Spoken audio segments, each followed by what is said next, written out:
under China's ADIZ in the East China Sea. China will once again unilaterally have changed the status quo. These and countless other challenges posed by the South China Sea territorial disputes will continue to test the United States and our allies.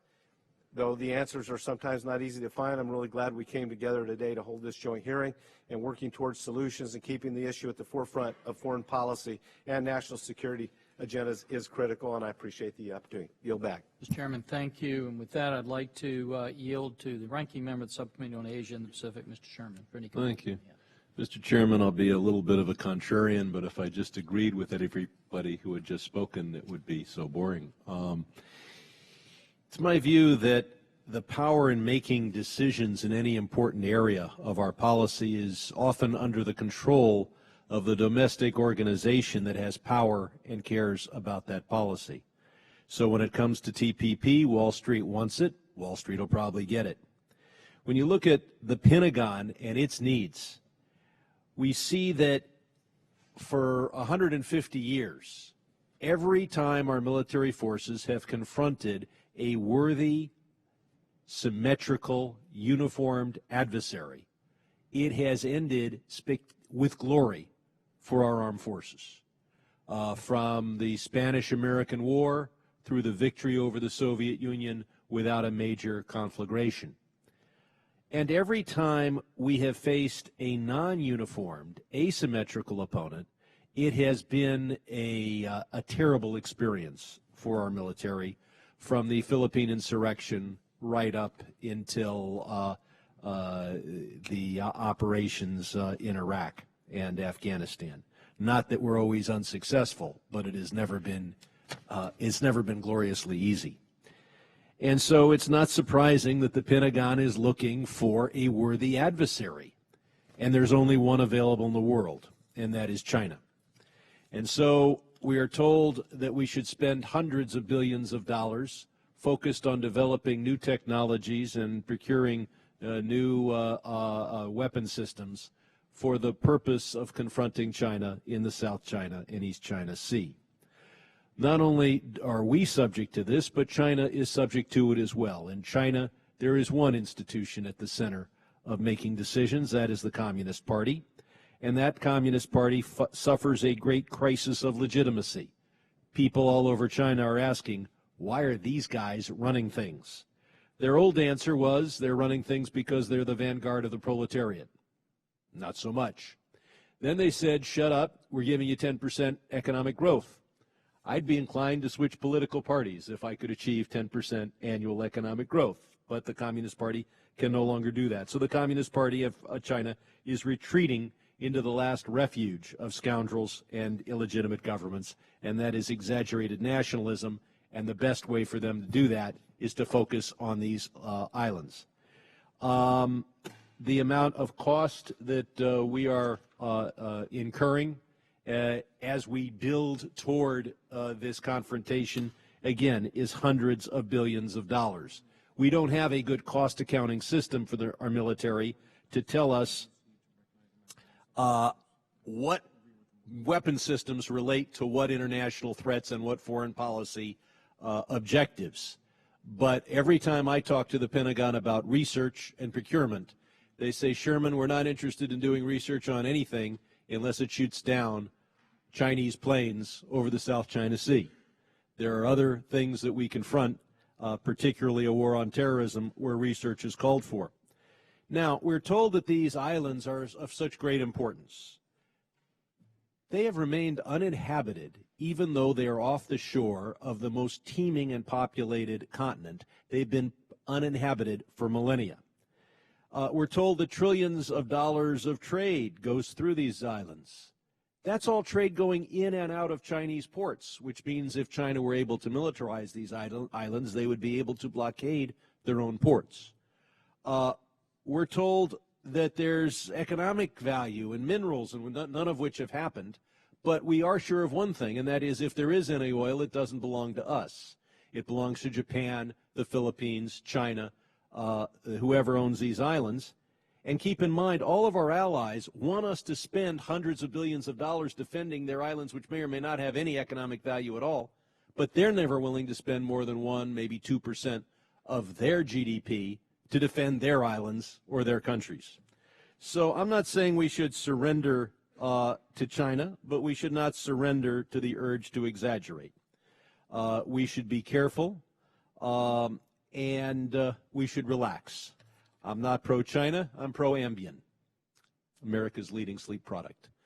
There are many situations in the world where countries make outlandish claims that can be quietly resisted without turning the Pentagon on its head, spending hundreds of billions of dollars, developing new lethal technologies, and reorienting our foreign policy and our military policy toward dealing with one particular outlandish claim. So we need to resist calmly China's claims in the South China Sea.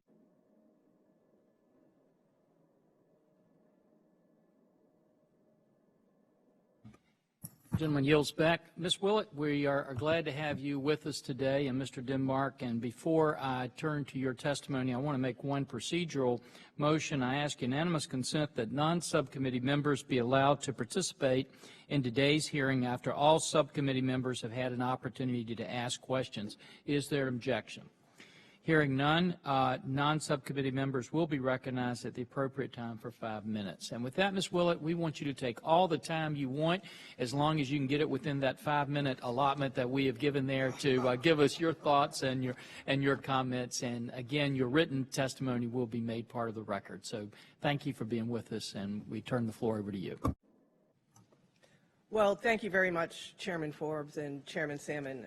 It's a great opportunity to appear before this. Willett, I'm going to ask you to do what they asked me to do. Can you get a little closer to that mic? Sometimes they just aren't very sensitive and don't pick it up. Thank you. Sure. So thank you, Chairman Forbes and Chairman Salmon, for the opportunity to appear before this joint subcommittee hearing today. It's a very timely issue. It's a very important issue. The importance of the South China Sea to global commerce and to regional stability, I think, is well known. Its economic and strategic significance means the United States has a vested interest in ensuring that territorial and maritime issues are managed peacefully. Next week, we'll present an important milestone in the South China Sea disputes. On July 12th, the Arbitral Tribunal, convened under the Law of the Sea Convention, is set to issue a decision on the Philippines submissions relating to the application of the Convention to the South China Sea. The Philippines has asked the Tribunal to rule on a number of issues, particularly on the validity of China's 9-dash line and on the maritime entitlements generated by various land features in the South China Sea. Such a ruling has the potential to narrow the areas which can legitimately be considered subject to dispute based on maritime zones generated from contested land features, as well as the undisputed mainland coasts of Southeast Asian claimants. While the Tribunal will not address the underlying sovereignty claims to land features, the decision does have the potential to crack the door open to a new modus vivendi among the parties that would help manage tensions in those disputed spaces. It is possible to envision a diplomatic process among the claimants that would explore different ideas for managing marine resources in areas that all relevant parties agree are subject to competing claims. Such a path towards cooperation is achievable if claimants have the political will, flexibility, and creativity to find reasonable and practical arrangements that could serve as starting points for addressing these long-standing tensions. Conversely, an adverse reaction to the Tribunal ruling could become a source of increased tension. The Law of the Sea Convention makes clear that the absence of a party or failure of a party to defend its case shall not constitute a bar to the proceedings, and that a decision by the Tribunal shall be complied with by the parties to the dispute, in this case, China and the Philippines. The world will be watching to see whether China chooses a path of diplomacy and cooperation or continues to walk along one of confrontation with its neighbors. The U.S. approach to the disputes aims to reduce the risk of conflict and preserve space for diplomatic solutions, including by pressing all claimants to exercise restraint, maintain open channels of dialogue, lower their rhetoric, and behave responsibly in the sea and in the air, and acknowledge that the same rules and standards must apply to all. The international community has an interest in maintaining a peaceful and stable South China Sea and preserving a rules-based regional system. As such, we will keep the South China Sea and maritime cooperation at the top of the agenda in the region's multilateral forums, while also working bilaterally with the relevant countries. We will continue to ensure that problematic behavior is exposed and censured. We are engaging closely with all of the claimants at all levels of government, as President Obama did in his recent trip to Vietnam, and Secretary Kerry did at the Strategic and Economic Dialogue in Beijing last month. We are working with Southeast Asian coastal states to improve their maritime domain awareness, maintain effective presence in their claimed waters, and enable them to increase communication and collaboration amongst themselves. A common operating picture can help prevent unintended escalations and improve levels of cooperation. For these countries, having a steady and consistent presence is an important demonstration that they have no intention of relinquishing their legitimate maritime rights. These diplomatic and capacity building efforts rest on top of our robust and durable U.S. military presence in the region, which my colleague will discuss in greater detail. But let me underscore that the United States will not hesitate to defend our national security interests and to honor our security commitments to our allies and partners. The United States has been an important partner in protecting the security and stability of the Asia-Pacific region for decades, and we will continue to protect our rights and the rights of all nations to fly, sail, and operate wherever the international law allows. I thank you for the opportunity to appear before you today and look forward to discussing. Mr. Willett, thank you. Mr. Denmark, we look forward to your comments. Thank you, Chairman Forbes, Chairman Salmon, ranking members, distinguished members of the committee. Thank you. Denmark, could you do the same thing? Could you get a little closer? Thank you for inviting me and Deputy Assistant Secretary Willett to testify before you today on this important issue. I'd like to thank both of the committees for your leadership in supporting our nation's robust engagement across the Asia-Pacific. The South China Sea is an area of immense economic and strategic importance. For decades, it has been a critical operational area for our military, and it's central to our strategy of strengthening a principled, rules-based order that enables regional stability and prosperity. This afternoon, I'll describe a region at a crossroads with the upcoming UN Arbitral Tribunal and what actions the Department of Defense is taking to preserve regional stability for decades to come. At the center of the South China Sea disputes are a series of competing claims among Brunei, China, Malaysia, the Philippines, Taiwan, and Vietnam. While the U.S. takes no position on competing territorial sovereignty claims, we do take a strong position on protecting and upholding the rights, freedoms, and lawful uses of the sea and airspace guaranteed to all. And we seek to uphold key principles at the heart of a rules-based international order, including customary international law, unimpeded lawful commerce, freedom of navigation and overflight, and the peaceful resolution of disputes. We do have concerns about the actions by any claimant that may have an effect of eroding these principles. China, in particular, has undertaken a series of initiatives that set it apart from other claimants, reclaiming 3,200 acres in the Spratly Islands, building harbors, logistical facilities, and military-grade airfields as it deploys military assets to these features, and using low-intensity coercion to enhance its presence and ability to control the South China Sea. At the same time as China has been building outposts, another process has also been playing out. In just 5 days, on July 12th, a United Nations Permanent Court of Arbitration Tribunal will issue a ruling on these disputed features. The ruling will mark an important crossroads for the region. It will present an opportunity for those in the region to determine whether the Asia-Pacific's future will be defined by adherence to international laws and norms that have enabled it to prosper, or whether the region's future will be determined by raw calculations of power. In light of this key inflection point, I'd like to briefly describe what we're doing in the region to preserve regional stability.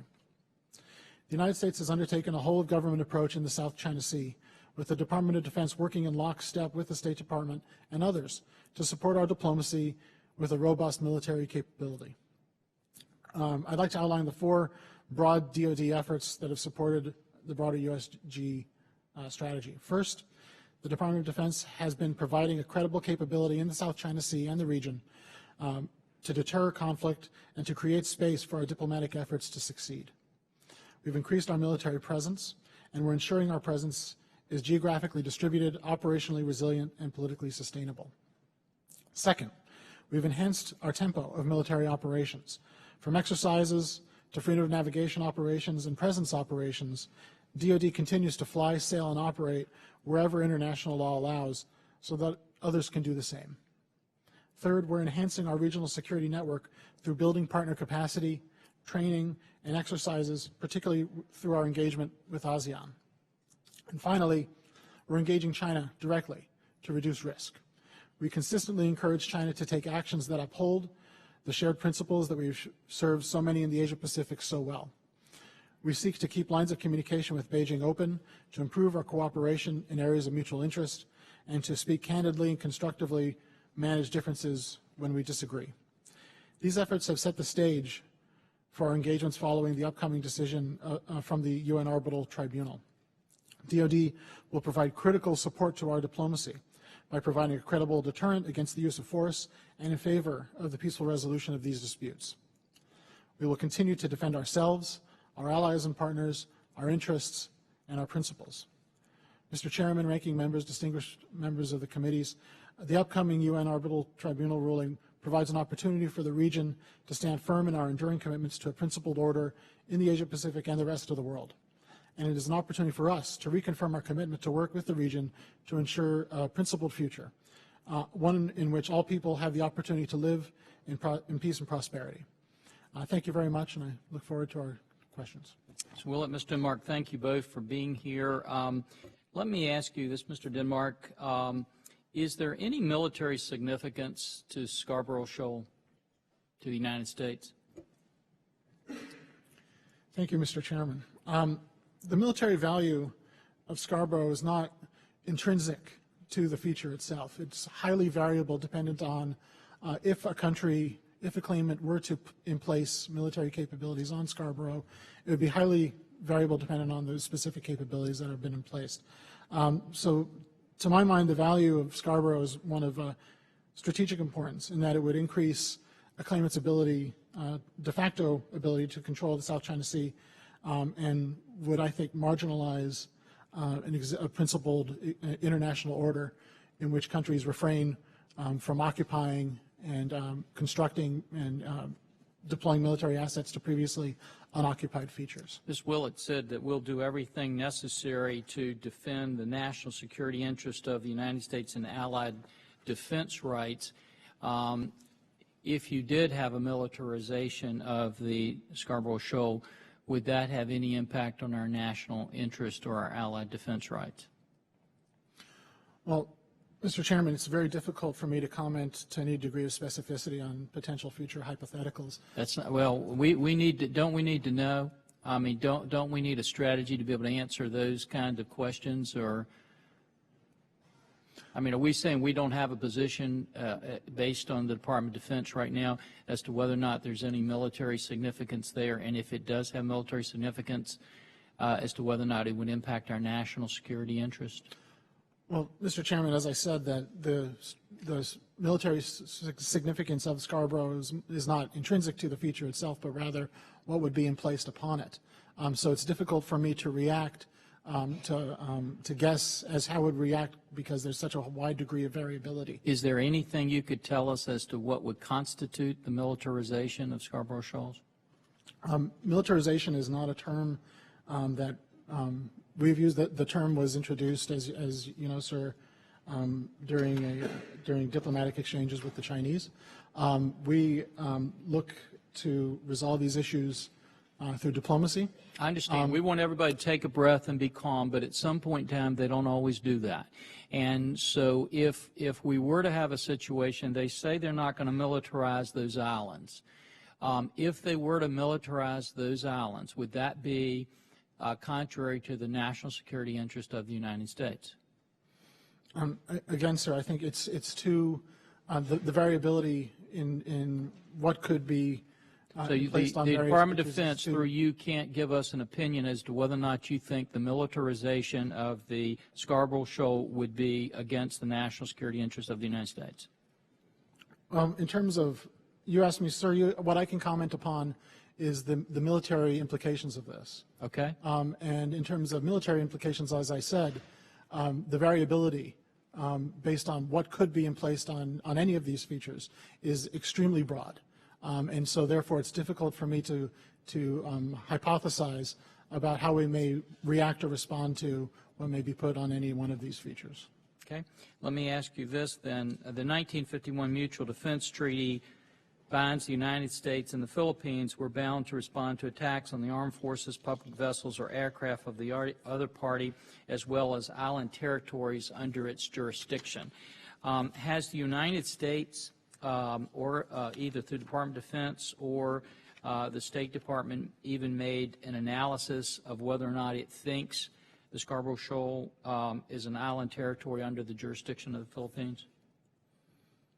Well, sir, treaties tend to be, the specific meaning of treaties tend to be handled by the State Department. So let me, before I turn things over to my colleague, let me just say, as I've said in my written testimony, as Des Willett mentioned in her statement, that we retain an ironclad commitment to the defense of our allies, and that's something that we'll not hesitate to follow through with.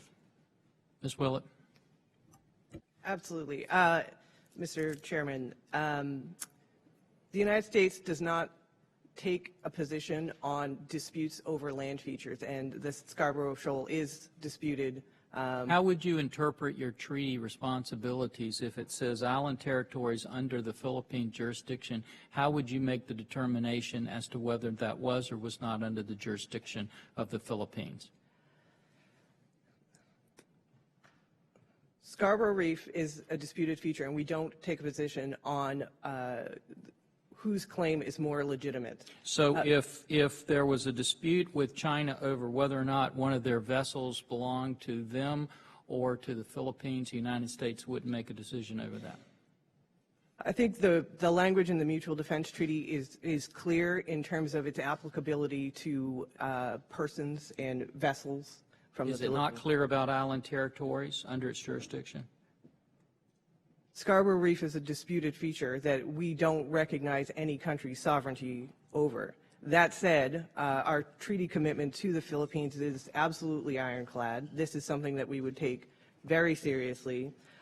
And any move to occupy a currently unoccupied feature or further militarize currently occupied features is very dangerous, and it's very destabilizing, and I think something that would concern not just us, but the other countries in the region. And I'm going to try one more bite at this, then we'll give it to Mr. Courtney. I understand it would be very destabilizing. Military actions always are.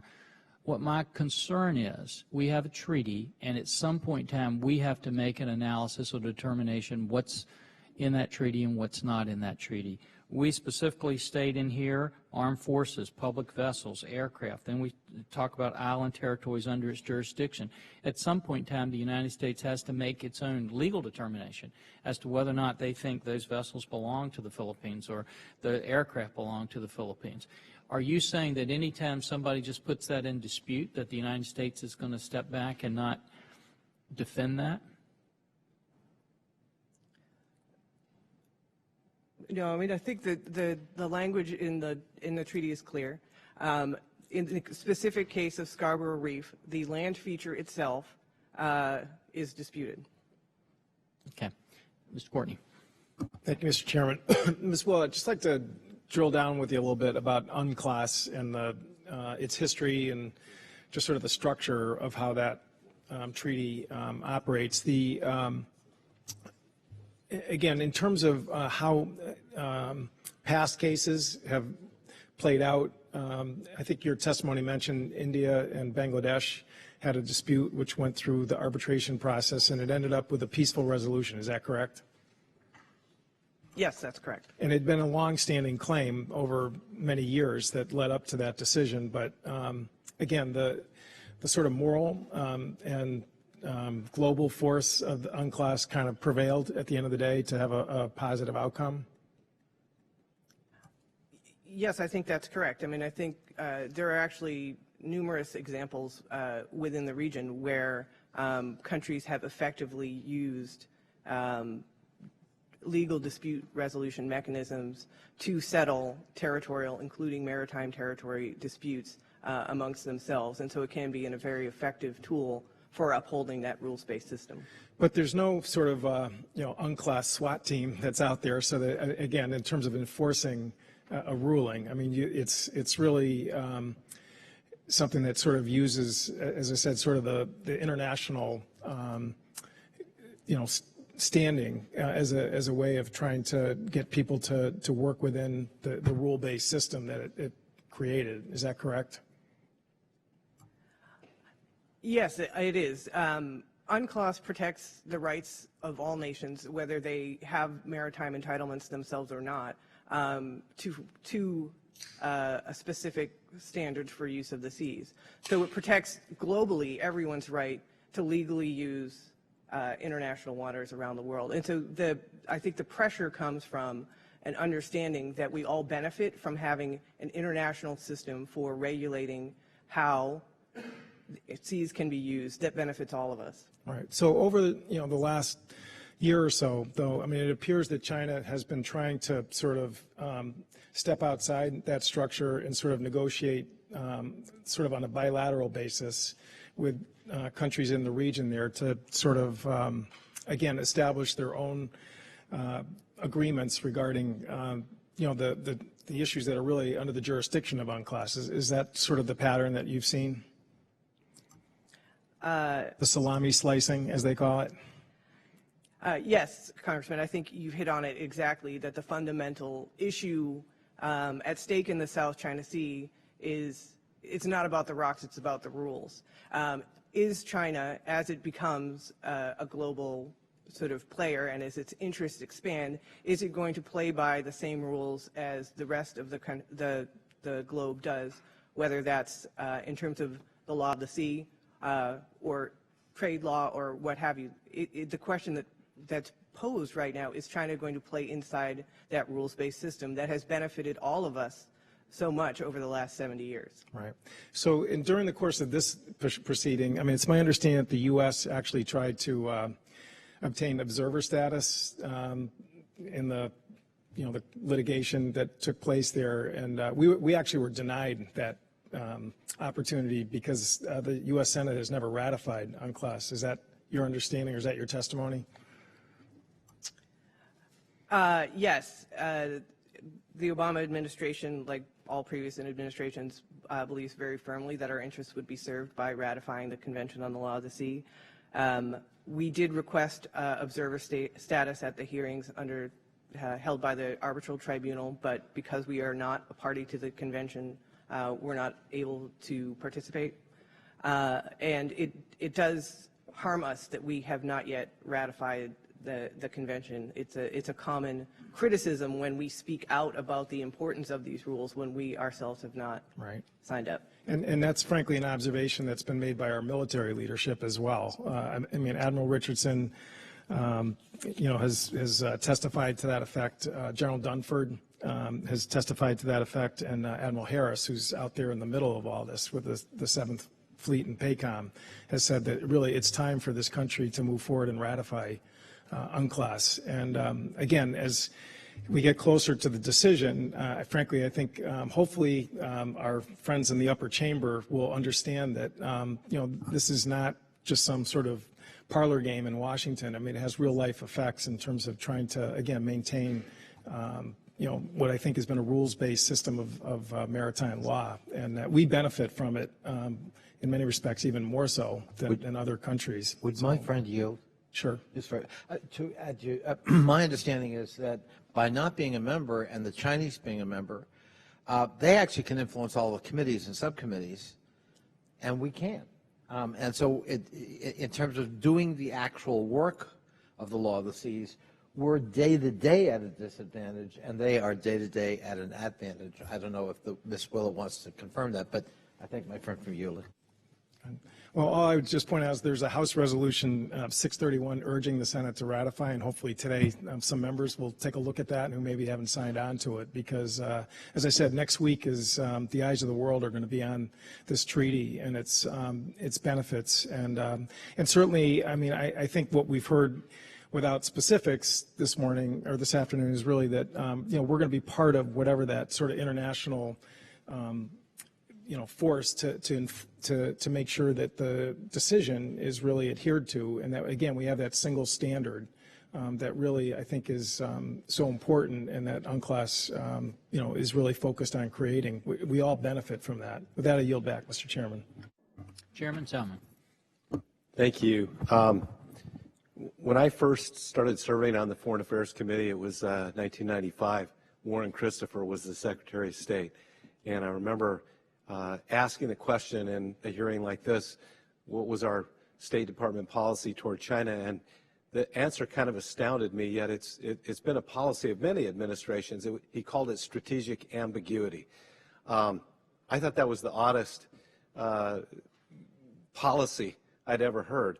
And having been to China myself probably close to 50 times and speaking the language, living in Taiwan for a couple of years, being around them a lot of time, I think this is a country we need to have some real strategic clarity with.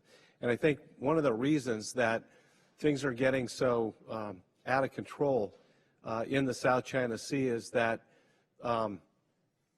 everybody's kind of dancing around the 800-pound gorilla in the room.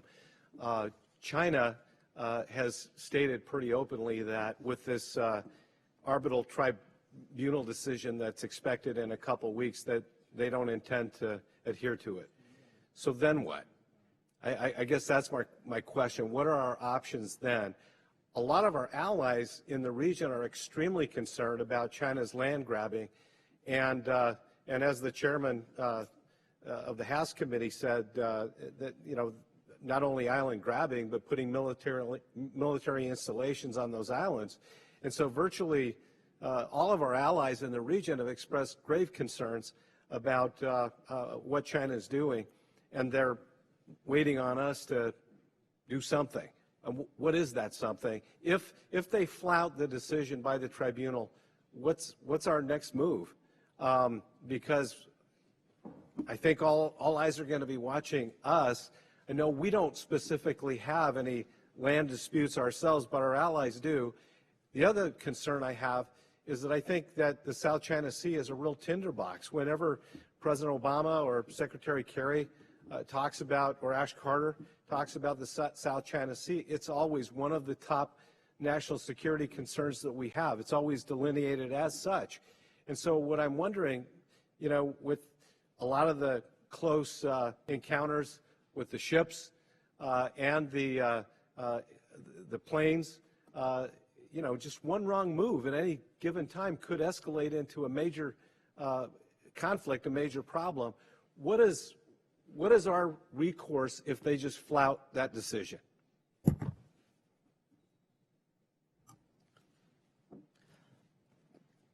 So, to your point about China, Mr. Chairman, it is a big and obviously very strategically important relationship to the United States. It's one that has grown dramatically over the last several years, but one that contains disagreements, but also contains a great deal of areas where we have common interests and can cooperate fairly effectively. And I would say that that dialogue, that cooperation has grown quite a bit over the last several years. It is true that we still have areas of disagreement, but part of that is our continued dialogue and our continued cooperation has allowed us to be able to deal with those areas pretty frankly. Now, there are areas, and the South China Sea is a clear example, where we continue to have a very significant difference of opinion and a great deal of friction. Our strategy overall from day one has been multifaceted. It includes diplomatic, military, capacity building, and economic tools aimed at shaping the strategic environment such that flouting the rules-based order and not playing by the same rules as others, the incentives aren't there, and ensuring that the effects of coercion or law breaking aren't positive. The net effect of what we are seeing is a situation where, no claimant can expect to flout the law, flout the ruling in a way that doesn't draw international approbation and interest and a great deal of scrutiny. And in fact has resulted in a situation where we're seeing a much greater demand for U.S. security presence, U.S. security cooperation, U.S. engagement, and we've seen much greater interest in economic diversification, including interest in TPP, expanded security ties to other regional players such as India and Japan, such that flouting international law, pushing back, behaving in a way that is not consistent with the rules-based order isn't paying the dividends that it might otherwise. And I believe that our intensive diplomatic, economic, and military engagement has played an important role in creating an environment where the payoff just isn't worth it. I think it's clear that Southeast Asian claimants continue to stand up for their rights and push back against efforts to coerce and bully them. We've seen a great deal of growth in multilateral cooperation on these big strategic issues, and I would expect that to continue. What can we do to encourage ASEAN to step up to the plate in a bigger way? Because heretofore, I know that most of the ASEAN members, because I've met with them, they are all very concerned about what's going on in the South China Sea and Chinese belligerence, but ASEAN as a group has yet to be incredibly effective at one strong voice to deal maybe some reputational harm to China. What can we do to help maybe make that stronger, that response from them? Well, thank you. ASEAN has actually been a consistent voice for international law and an international rules-based system for the nearly 50 years that they've existed. But you're correct, Mr. Chairman, that their institution has some limitations. There have been some instances and some limitations to their ability to speak out. But on this issue, they've actually spoken out fairly clearly, fairly recently, both in their joint statement with the President at the Sunnyland Summit in February, where they made a clear statement in support of the Convention on the Law of the Sea and the right of countries to pursue dispute resolution through all peaceful processes, including legal and diplomatic processes. They've made their own standalone statements through their foreign ministers at their foreign ministerial in April, and we expect them to continue to take that principled line on the importance of the rule of law and international conventions such as the law of the sea. Finally, is imposing reputational harm the absolute best that we can do? Other than upgrading the maritime security capabilities of our partners in the region, do we have any other tools for inducing behavioral change in the South China Sea? Thank you, Mr. Chairman. As I said, our strategy is multifaceted. It is diplomatic. It's military. It is about capacity building with the other claimants. It's about economic tools, but it's a cumulative, long-term strategy aimed at making clear that the strategic environment is such that it is not in any claimant's or any nation's interest to violate international law. Mr. Sherman. Thank you. There's only one significantly inhabited island in dispute in the South and East China Sea. It's called Taiwan. A lot more people than all. And one way to defend Taiwan would be to spend a few $100 billion on more naval assets, but there's something else that would be just as effective, probably more effective. And that is a clear law that would immediately eliminate China's most favored nation status if they blockade or invade Taiwan. under those circumstances, the missiles that China could use on any day to just threaten Taiwan and close its ports would, I think, become inoperative. Ms. Willett, would you oppose, or would the State Department oppose, an effort by Congress to just say, if you invade or blockade Taiwan, at that moment you automatically lose MFN? Thank you, Congressman. I'm happy to take your question and consult with my colleagues who cover Taiwan policy and come back to you with an answer. Can I count on a clear, unambiguous answer for the record? Have to take your question back to my colleagues who cover Taiwan. I think it was my the chairman of our subcommittee that talked about ambiguity. It might be good to be ambiguous toward China, but maybe not ambiguous toward Congress on this issue. I hope to get a clear answer. Mr. Denmark, there has been a massive increase in the world's attention to disputes between Japan and China over islands. Has Japan massively increased its defense budget over the last 4 years? And don't they spend well less than a quarter of what we spend as a percentage of GDP? Thank you, sir. I don't have the specific numbers in front of me. I do believe it's a percentage of. It's about 1% of their GDP. They keep claiming they're going to increase it. They never actually increase it. And they want us to spend hundreds of billions of dollars to develop and deploy naval assets to defend islands that don't have any oil, but if they do have oil, it's Japanese oil or Chinese oil. It's not American oil. In terms of, to answer your question, sir, in terms of absolute numbers, I do believe that Japan's defense budget has increased in recent years, although not dramatically, as you said, sir. But we have seen, I think, very important developments in our alliance with Japan in the last few years with our agreement on new defense guidelines, the passage of new legislation that enables their self-defense. They're not willing to put their money where they want us to put our money. They're not willing to put their lives where they want us to put our lives.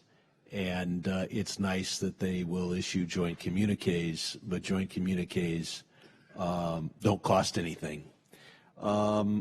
Ms. Willett, I want to return to the UNCLOS. I agree with you. It's not about the rocks. It's about the rules. China seems to have it the best of both worlds. They join UNCLOS, serve on the subcommittees, as the gentleman from Virginia pointed out, and yet they're not going to follow the outcome of this arbitration provision. Should we join? I mean, there are various arguments about us not joining UNCLOS, but it seems like China has demonstrated that you can join, participate, and if you disagree with anything they do, well, you just say they didn't have jurisdiction.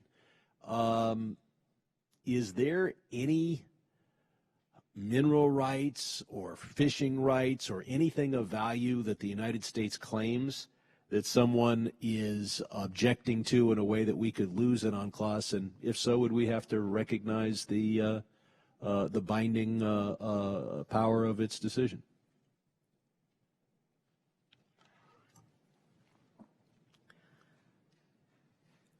On the China question, Congressman, it is true that China has indicated that it does not accept the jurisdiction of the tribunal. You can be sure they will accept it if they happen to win. Our focus is on their behavior following the tribunal decision. Actions matter. This question more is about why shouldn't we join UNCLOS? It seems China is demonstrating that you can participate, you can influence, and you don't really have to follow their rulings. So can you think of any disadvantage to joining UNCLOS? Is there anything we could lose? Disadvantage to joining UNCLOS? Yes. No, our position is that it materially benefits us to be a part of the Convention of So we Diplomacy. get the benefits.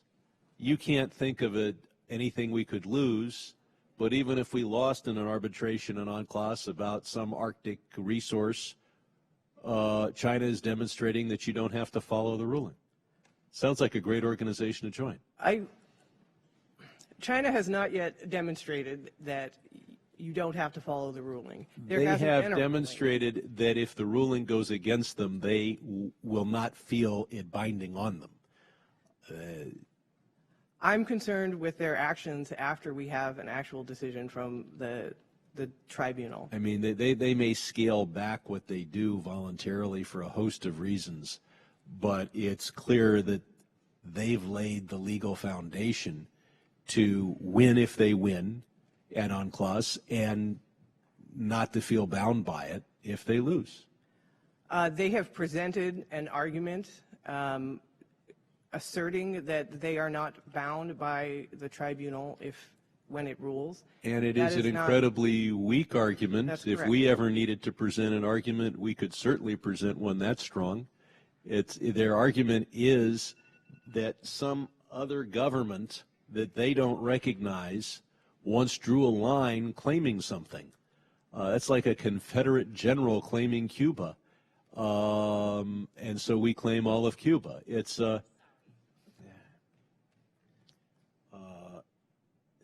so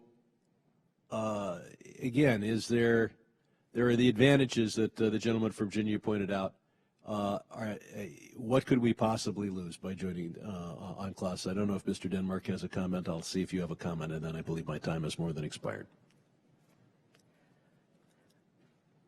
The Convention on the Law of the Sea protects our maritime interests around the world. It's an important legal framework that ensures all countries are able to make use of the seas based on a rules-based system.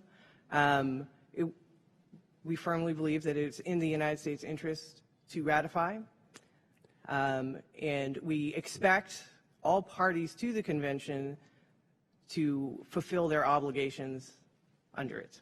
Okay. I'll just yield to the gentleman for Connecticut to remind us of the HR resolution that allows us to register our belief. That would be 631. And you're allowed to co-sponsor that, right? Oh, it's good to find out. Thank you. Gentleman yields back his time. The distinguished gentleman from Alabama, Mr. Burns, recognized for 5 minutes. Thank you. Several of us on these two panels were in China together a couple months ago, and we had the opportunity to have a number of briefings and actually got to hear the Chinese position. And the Chinese position is that we're a weakening power in the Pacific. Now, I don't know that we necessarily have to agree with their assessment, but I think it's important we understand that is their assessment. And it got me to thinking about what Teddy Roosevelt always said, which is walk softly but carry a big stick. A lot of what we've heard today has been about using discretion and the use of power, which is certainly appropriate in any environment, particularly in a sensitive environment like the South China Sea. But I guess the question I have is, do we have a big enough stick over there? Do we have the right military assets in place, in the right place, to do what we need to do to fulfill the objectives of the United States, both militarily and otherwise? We keep having these incidents. The Chinese are clearly pushing very hard. You're from the Department of Defense. Do you have the assets you need to carry out your mission? Yes, Congressman, I believe we do. And it's interesting you referenced President Roosevelt in that. Several months ago, I had the opportunity to accompany Secretary of Defense Carter to the USS Teddy Roosevelt operating in the region, which the ship calls itself America's Big Stick, which I think is a nice example. I've also been on that vessel. It has a motto stenciled all throughout it saying, putting warheads on foreheads. That's right. That's right. I love that. It's a good motto. We have, as I mentioned in my testimony, Congressman, we have increased our presence in the region over the last several years. This is responding to a fairly ubiquitous and loud demand signal that we've been hearing from across the region from our allies and our partners stating that they're concerned about activities and actions happening in the South China Sea and asking us to work with them. And we've answered that call. We are working with them to enhance their capabilities. We're conducting exercises. We're conducting training. We're building our own capabilities in the region. Our operations tempo has increased. And we see that all of these actions are providing for the common good.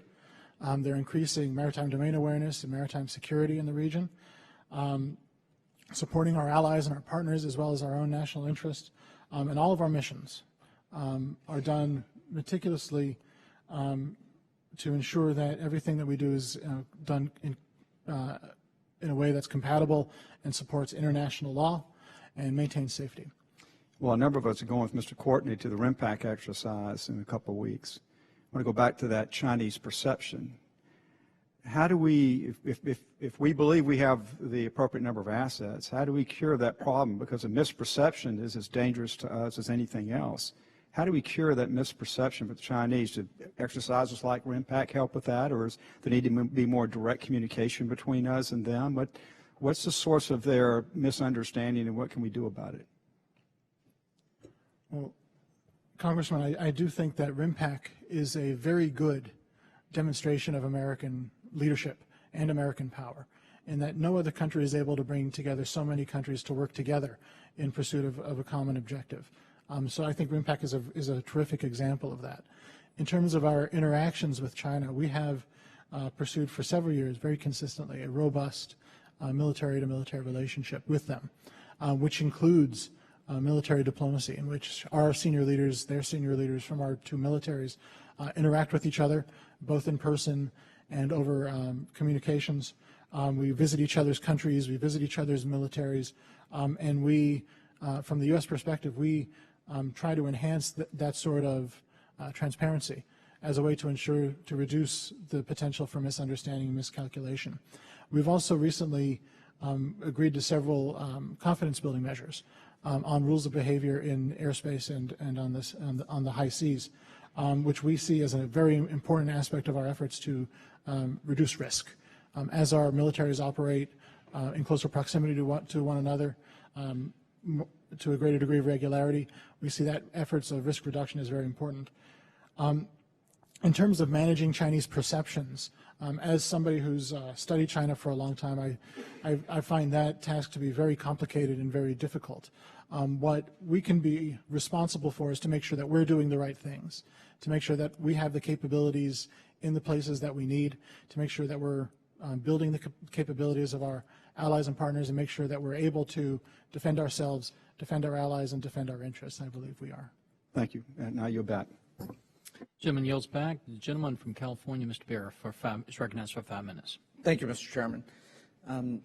Throughout the opening statements and certainly throughout the witnesses' opening comments, there's a theme of the importance of recognizing global rules and norms and understanding the mechanisms by which to resolve disputes. So I think many of us in Congress have been concerned when we look at China's unilateral moves, whether in the East China Sea or in the South China Sea, which really go against international norms. In unilateral moves, whether it's the Scarborough Shoals or declaring a ADIZ over the East China Sea, which really go outside the norms. So, if we just think about the next steps and what is in our toolbox as the United States to help de-escalate tensions, I think it's reasonable to go ahead and we should certainly, I do wish we were part of UNCLOS. We're not, but we are going through the process of recognizing international norms and international mechanisms by which to resolve disputes. So ruling will come out shortly. I think it behooves us to make sure as an international community, when we see that ruling, we do everything we can to enforce that ruling. Now, what I would say is, let's say that ruling is not the one China is looking for, and they choose to ignore that ruling. You know, if we look at, I think, Ms. Willett, you talked about the tools that we have. We're already engaged diplomatically in the sense that, you know, we've gone to UNCLOS. I would consider that a diplomatic tool by which to resolve this dispute. We can continue to engage diplomatically, but we've already used that tool. None of us is interested in a military or kinetic engagement. We certainly are posturing by having some of our assets in the region. And the importance of the South China Sea, the reason why, you know, these small reclaimed islands are so important is that is one of the most important trade routes in the world right now. It is of incredibly economic importance to not only the United States, but to our allies in that region, and the number of goods that move through that region are incredibly important, so they're very strategic.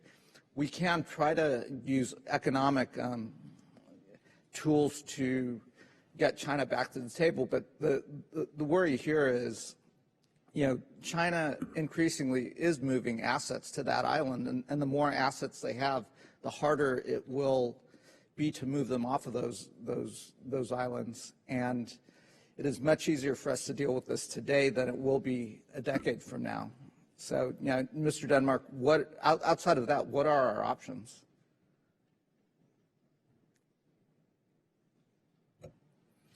Well, thank you, Congressman.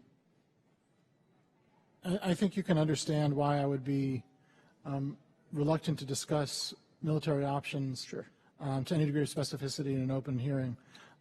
What I do feel comfortable saying in an open setting is that we remain very committed to continue to defend our allies, to defend critical principles that we see as necessary to the continued peace and stability of the region, and to continue to defend our national interests. In terms of what happens after a decision, I think I would refer you to the statement that I submitted, in that we see the military role in this as being essential to deter conflict, ensure that diplomacy has space to succeed. And we're going to continue to play that role.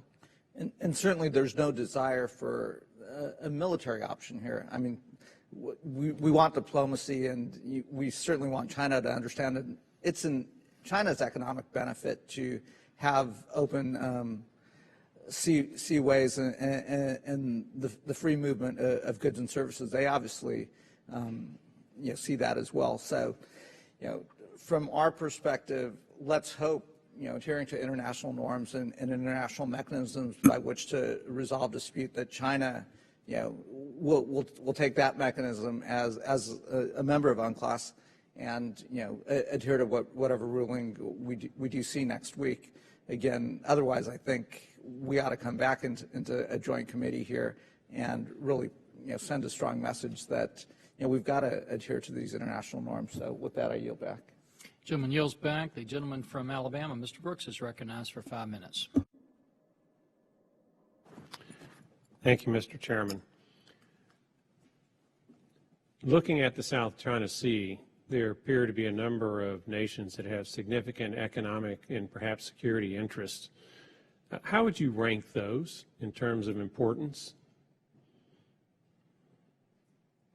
Let's talk about it in terms of economics. Which countries use the South China Sea the most, perhaps for fishing, food, commerce, oil, things of that nature?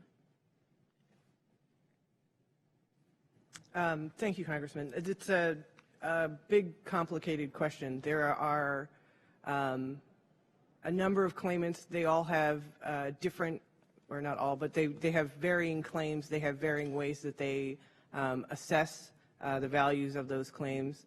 I think. I'm not asking about claims. I'm no, talking about who I understand, uses.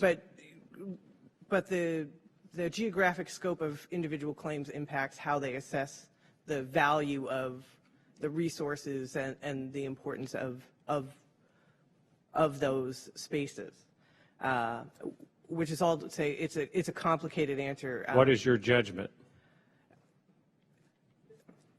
from a U.S. perspective, what's most important and what's driving these disputes varies very much from country to country. From our perspective, what's most important is whether or not they are going to pursue those claims in Okay, Mr. Denmark, I'm not getting an answer. Perhaps you can share with me your insight on which countries have the greatest amount of economic interest in the South China Sea. It might be oil being shipped through the South China Sea that they're dependent on. It might be unfinished or finished products. It might be food in the form of fishing. Do you have a judgment as to which countries have the greatest economic interest in the South China Sea? Well, Congressman, it's a very interesting question. I don't believe I've seen an academic analysis that tries to rank these. What I have seen, though, is that the complexities of international trade in this region means that it's not just the claimants that are affected, although obviously they have a critical interest in it, but countries outside of even the immediate area of the South China Sea, like Japan, like South Korea, like the United States, also have a critical interest in well, let's talk about it for a moment. South Korea, what is their interest in the South China Sea? Well, obviously I can't speak for them. I understand you cannot speak to them. Do you have no judgment? I do. What I would say is my sense is that all countries in the region, I wouldn't want to identify one specifically. I'd say all countries in the region have. I thought this was an easy question. South Korea, do they rely on their oil shipments from the Persian Gulf and from other areas to go through the South China Sea? So what I was going to say, that South Korea, Japan, most of the countries of the region rely tremendously on international trade, much of which flows through the South China Sea. Okay, let's try to get to some specifics. And I've already lost about 70% of my time. South Korea, oil shipments through the South China Sea. Do they have other commerce that is shipped to or from South Korea through the South China Sea? Congressman, I'm not trying to not answer your question. It's as a representative. Well, the answer is yes or no, or you don't know. What I say is, as a representative of the Department of Defense, I don't have those figures with me here. Well, I'm not asking for specific figures.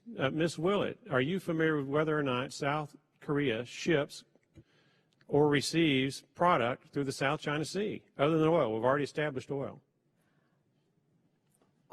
All countries in East Asia receive and ship goods and services, oil, and liquid natural gas through the South China Sea. Fair to say that South Korea has a significant interest then in the South China Sea? Yes, I believe about 30% of the liquid natural gas that gets shipped to South Korea and Japan goes through the South China Sea. About 25% of the world's goods. And Japan also has a significant economic interest? Yes, Congressman.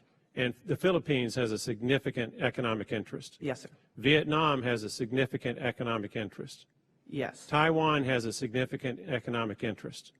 Yes, all countries in East Asia have a significant. And would it be fair to say that their economic interest on a percentage of GDP is greater than that of the United States of America?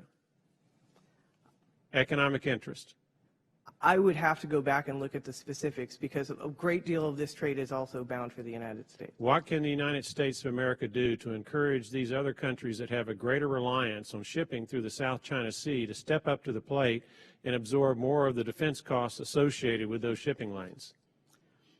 We work very closely with all of these countries on diplomatic, military, economic approaches to ensuring that the rules are followed in the South China Sea. But they aren't stepping up to the plate like the United States of America is. My question is, what can we get them to do to step up to the plate to measures that are commensurate with their economic interests? We continue to engage with all of our partners in the region to ensure that we are all playing a part in ensuring that a rules-based order is protected in the South China Sea. If the United States of America were to withdraw its military assets in the South China Sea, would that encourage these other countries to step up to the plate? I think that's a question for those other countries. I'm sorry, sir. All right, thank you. Gentleman's time has expired. The gentlelady from Guam is recognized for 5 minutes. Thank you very much, Mr. Chairman, Chairman Forbes and Salmon, for holding this important and timely hearing. 2 weeks ago, I had the pleasure of meeting with Prime Minister of Timor-Leste to discuss a variety of bilateral issues. In particular, Secretary Willett, I would like to briefly note my concern regarding the outstanding maritime dispute between Australia and Timor-Leste. I believe the United States should use our diplomatic power and influence to bring about a swift resolution to this matter. And the lack of an agreement on this maritime dispute undermines our credibility when discussing the issue of the South China Sea maritime issues with the Chinese. I do know the Chinese raise this very often. So I hope that we can use some of our influence to encourage a swift resolution to the matter. And I think the political will exists in the region if we just need, or if we can just need to nudge this along. So I know Mr. Courtney has introduced a resolution to this matter, and I will also add my name to the chorus of people who believe the Senate should ratify UNCLOS. Now, my first question is for, I guess, Secretary Denmark. I believe that an asymmetric advantage we have in countering Chinese influence in the South China Sea is the partnerships that we have in the region, and we should continue to cultivate them. Are programs such as the Maritime Security Initiative a helpful tool for building partner capacity, and what areas can be improved? I'm particularly concerned that we can find over $3 billion for the European Reassurance Initiative program, but we struggled to find $100 million for the Maritime Security Initiative. Now, you briefly touched on MSI in your testimony, Secretary Denmark, but I think this disparity sends the wrong message about our rebalance strategy, especially given your commentary on the need for building partner capacity. Do you agree? If you could just give it a brief answer. I have very little time. Sure. We believe that MSI is very important and something that we've been working very actively to help train and equip our allies and partners. I agree with you that our allies and partners are a critical advantage to us in the region. And we're just in the beginning of this effort, and we're looking to continue to advance it. So you do agree then. Secretary Denmark, my final question is for you. On Guam, we are particularly concerned with the PLA Navy's increased presence in the South China Sea and the high number of unsafe aerial and maritime intercepts they are conducting.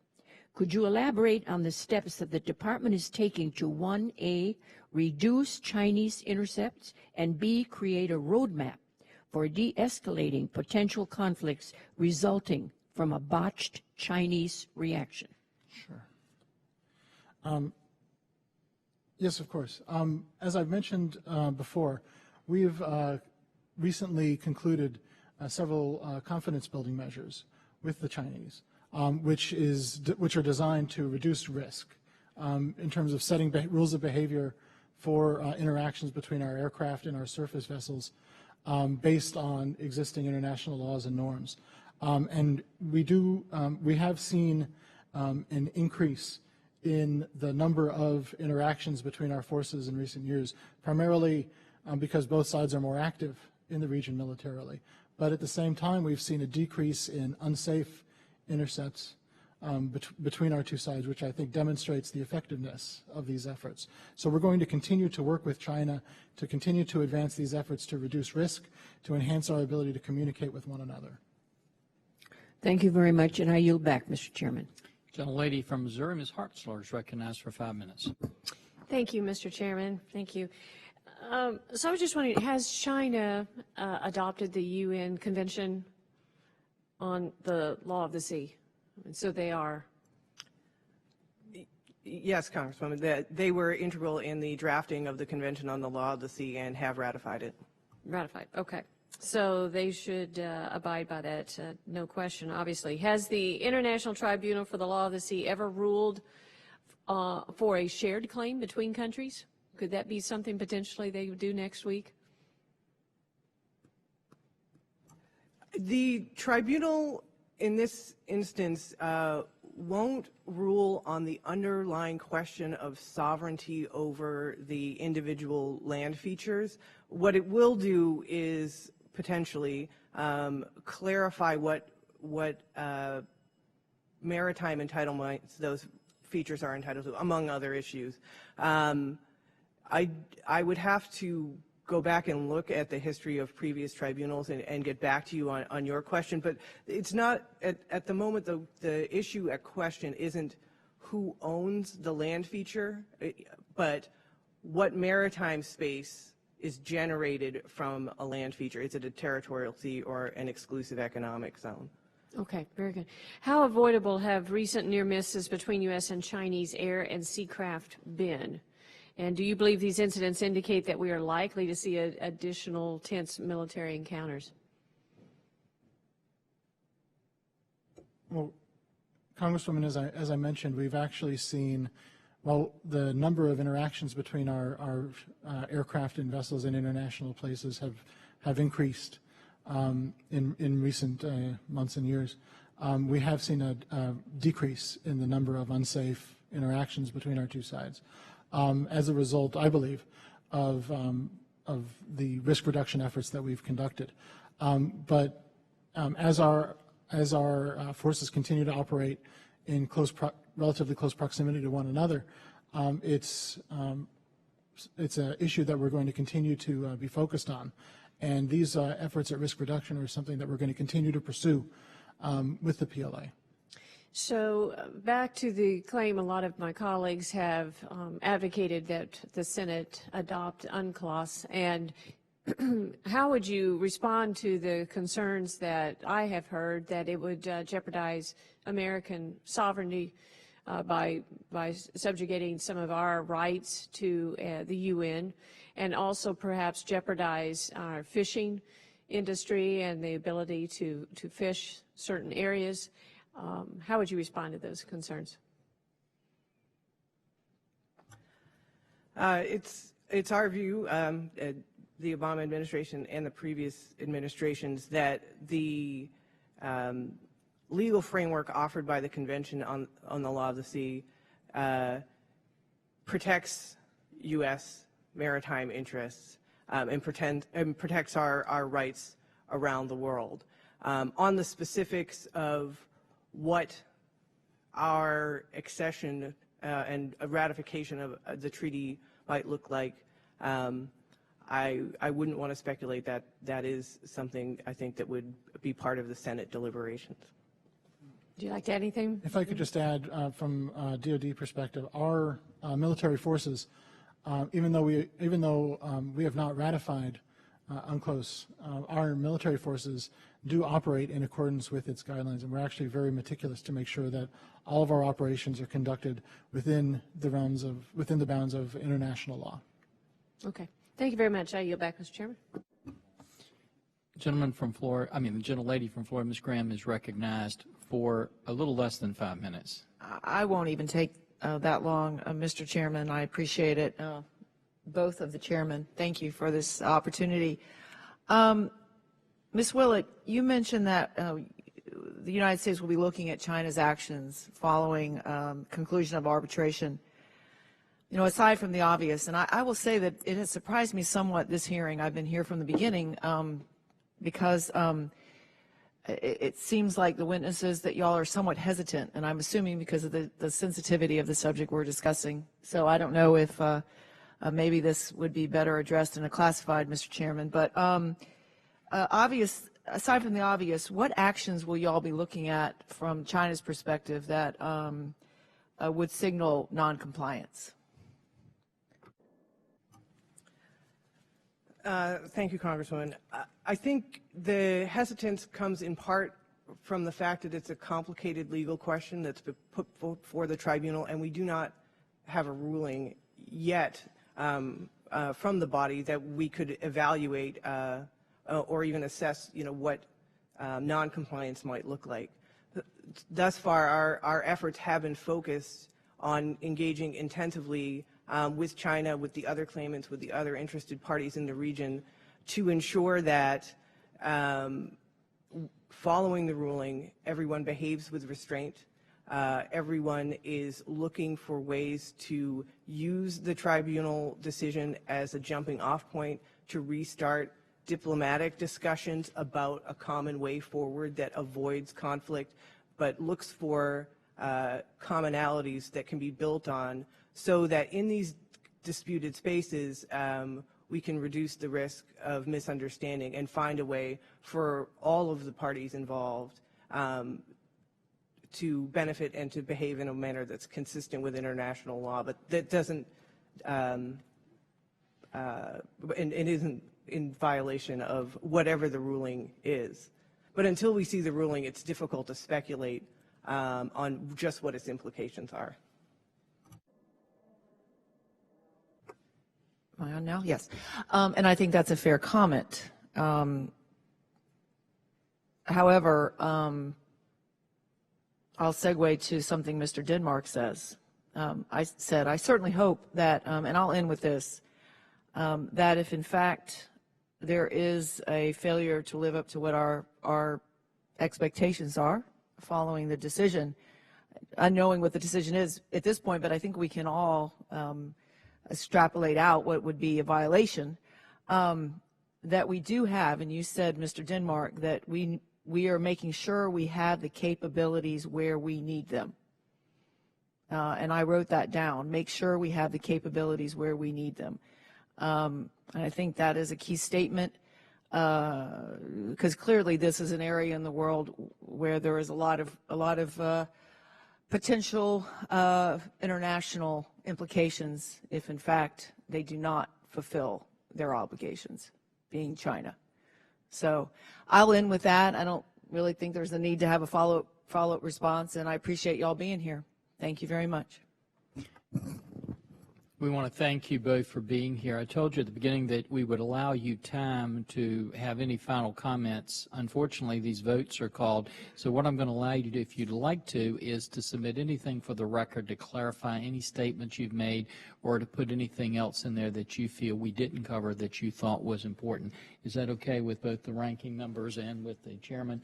And with that, the other members have said they do not need to return to ask their questions, so we're going to let you guys go. Thank you so much for being here. With that, we're adjourned.